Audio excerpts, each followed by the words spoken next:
Hey guys, welcome back to the shop. My name's LT and today I'm going to be working on the ugly truck, my 2000 Chevy Silverado. As its name suggests, well, you can probably figure it out, this truck, it doesn't look all that great, but that's okay because I'm turning it into an ugly hot rod. And the very first thing that I need to tackle is get this thing on the road again because it came with a blown transmission. Last time I swapped in a new 4L80, but I just got it mounted. I haven't done any of the steps to actually get it running. So that's what I'm going to work on today.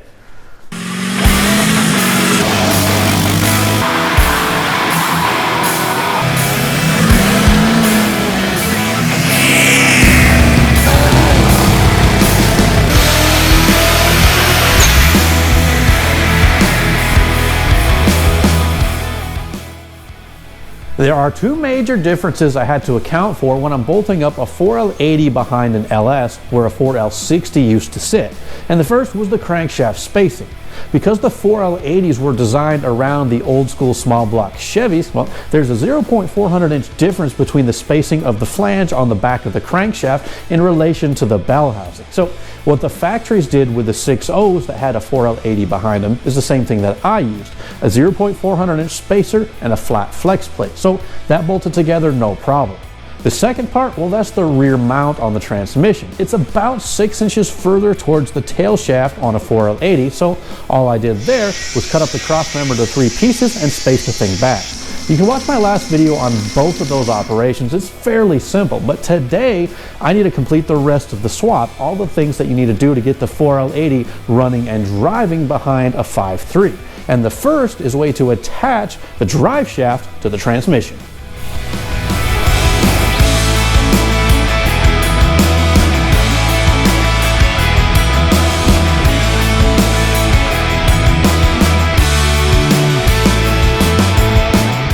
In order to get the original drive shaft for the ugly truck to work with the new 4L80E transmission, I need to swap around the slip yoke that goes into the transmission.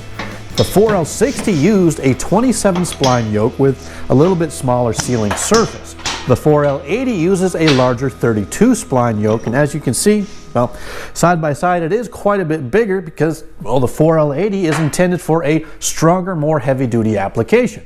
Now, I got this yoke from Amazon and it has a traditional style universal joint with the outside C-clips. This one uses a 1330 joint. However, the original drive shaft uses kind of an oddball style joint. It's called a 1344, and originally the caps were actually held in using some injection molded nylon. Earlier you saw me heat it up and it just kind of oozed out and released the caps. That's how the factory held these together. Now, we're not going to obviously use an injection molding machine to seal this thing back together again, but I do have a conversion U-joint that allows me to use both styles of U-joint cap to go with the new yoke on the old drive shaft. This is actually a Moog part, and it has the 1344 style joint. This actually uses an inner C-clip instead of that nylon to hold the caps on. And then the other side of the cross uses just a normal traditional external C-clip 1330 style joint. So all I got to do is push this in together with the new yoke, and hopefully we're in business.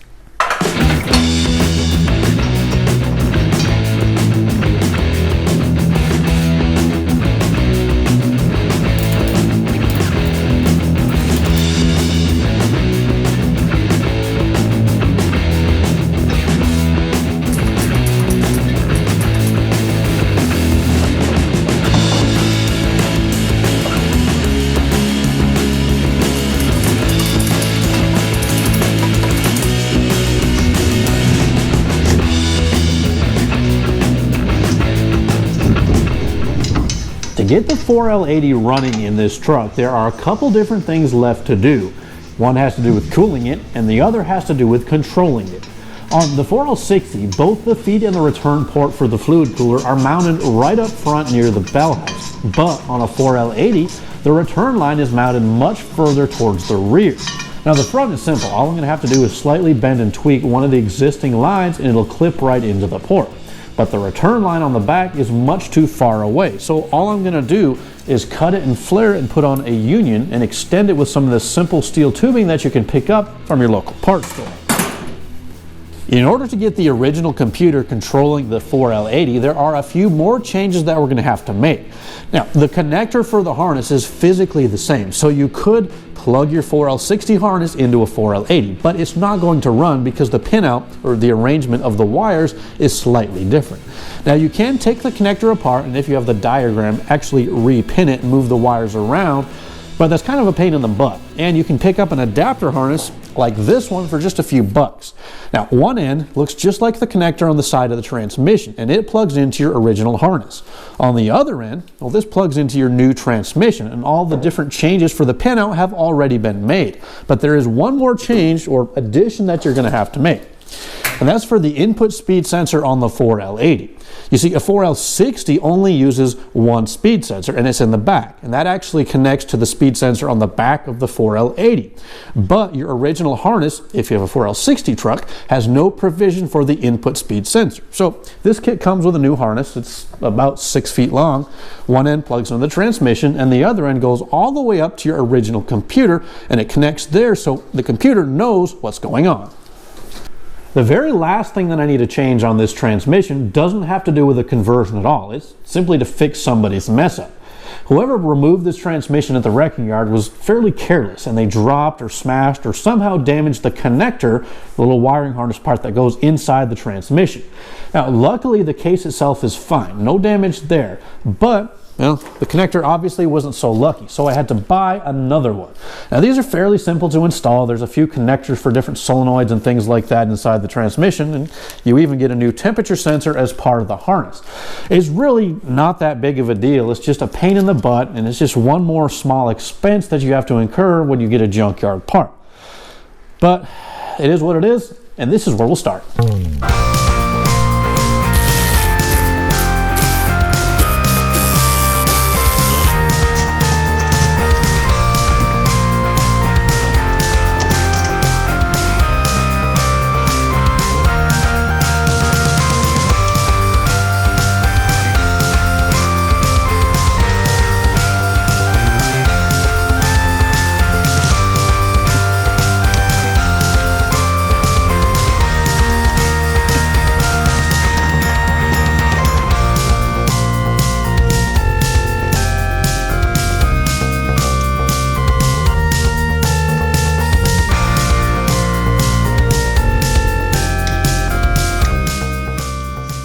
Now, I should point out that this is the original transmission filter, and this is kind of nasty. I have no idea how many miles are on this transmission or if it'll even work. I got my fingers crossed, but again, no idea. This is straight out of the junkyard. So I could put a brand new filter in and make this thing all nice and clean, but because I don't know if it's going to work or not, I'm really not going to spend any additional money on things like a filter until I know the transmission's good. My plan from here on out is, once I get the truck running and driving, run a few fluid changes through it, see if it cleans itself up, put a new filter in it, and then I have a shift kit that'll install later on. But for now, even though it's dirty, the point is just to see if it works.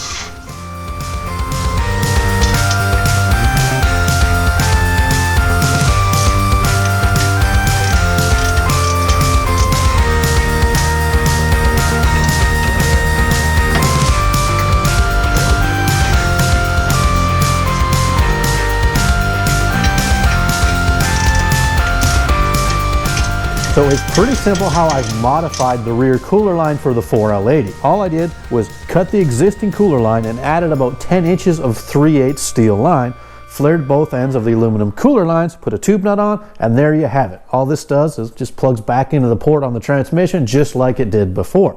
Now, the very last thing I'm going to do before I start this thing up is actually put this cooler line extension on, but not connect it to the transmission. Instead, I'm just going to turn it down. I'll add a little bit of fluid to the truck and start it up, and I can pump out any residual dirt or trash that's left in the cooler from either my original failed transmission or anything that might be a little dirty in the new transmission. After that, I'll connect the cooler line exactly where it belongs. All right, so I've got the fluid topped off, I have no leaks, and this thing is pretty much ready to go. The only thing I did not get to today was flashing in the tune and then running the speed sensor up to the computer, but I'll get to that another day. Until then, at least the truck will start and move out of the shop under its own power. Now, it'll only have second and reverse until I get the computer taken care of, but that's all right because at least I can get it out of here and have my shop space back. Now, I got a lot more in store for the ugly truck, and I hope you guys stay tuned because I think you'll enjoy it. But until next time, I'm LT.